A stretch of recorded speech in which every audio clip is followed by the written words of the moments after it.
The priesthood quorum is another form of functional jurisdiction.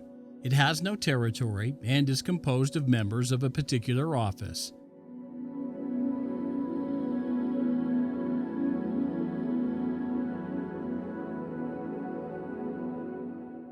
Every office of the priesthood, Melchizedek and Aaronic, save the office of high priest, have quorums and specified numbers of members for those quorums. Note that the president is not simply the president of the quorum, but the president over the office itself.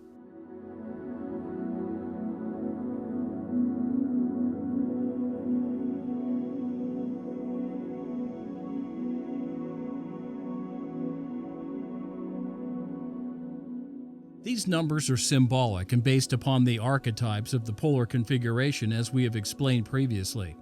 There is no numerical specification for the office of high priest.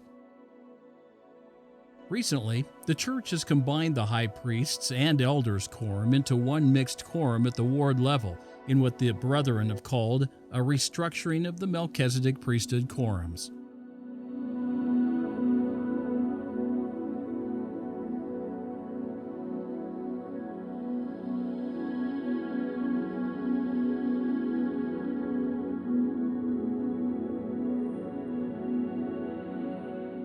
President Nelson claimed that the changes were inspired of the Lord after many months of study.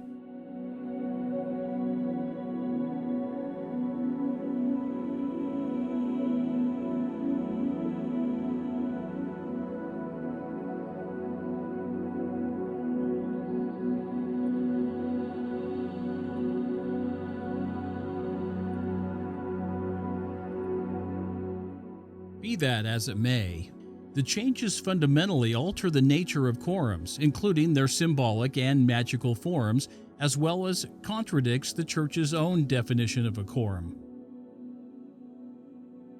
Furthermore, the doctrine of the Church requires that the organization of priesthood quorums perfectly replicate the organization of those same quorums in the previous dispensation.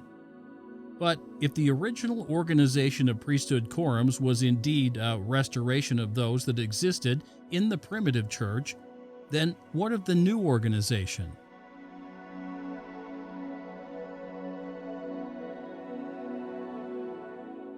Or are we to believe that the primitive church went through the same structural change? If so, can the Church provide any evidence of these same changes from the scriptural record?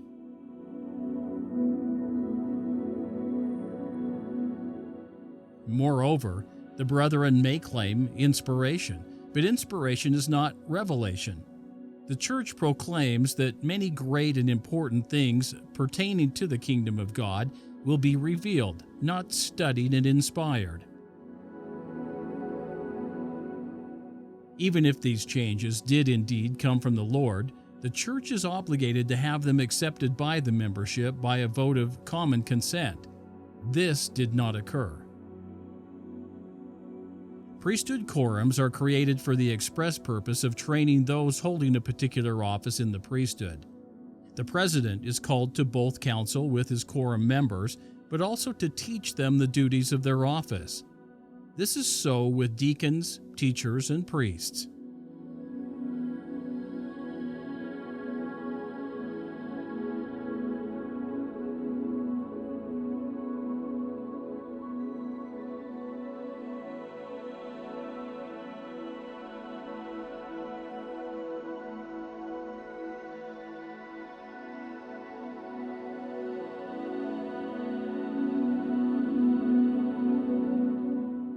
It is also true for the quorum of elders.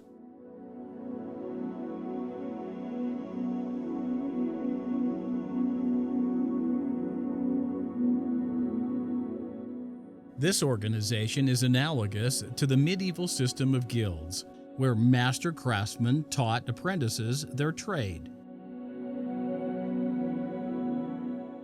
The idea is to give a member limited authority and power until he or she has mastered an office.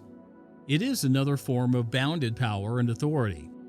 The master craftsman of a quorum is the president. It is not appropriate to have quorum advisors.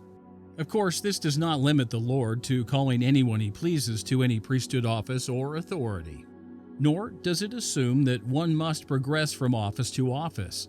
It should be understood that these quorums are to be at the stake level, since there were no wards in the original church geographical organization. Nor has the Lord given a revelation creating the ward or branch within a stake. Quorums over high priests are also training centers, though of a different nature. They are organized at the general level. The president is to train and qualify high priests to preside over the stakes scattered abroad.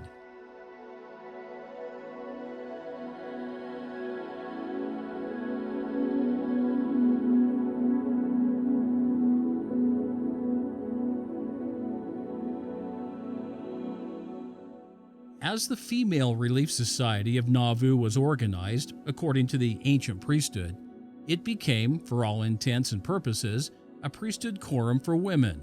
Like other quorums, it had a presidency of 3.